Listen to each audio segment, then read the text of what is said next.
થોડું થોડું કરતાં અત્યારે અમારી પાસે 5 દિવસ એડવાન્સનું ભોજન પડ્યું છે. જો તમે પણ આવું શ્વાન ભોજન કરાવવા માગતા હોય તો અમારો સંપર્ક કરજો. અમે શ્વાન ભોજન કરાવીશું.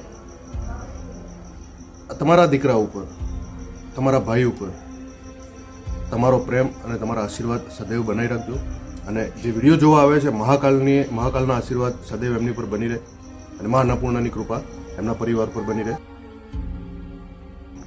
જય શ્રી મહાકાલ, જય અંબે. આપનું સ્વાગત છે શ્રી કર્ણ ફાઉન્ડેશન એન્ડ ચેરિટેબલ ટ્રસ્ટમાં.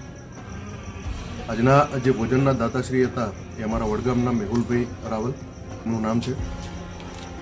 ભગવાન શ્રી મહાકાલ અને મા અન્નપૂર્ણાના આશીર્વાદ સદૈવ એમની પર બની રહે.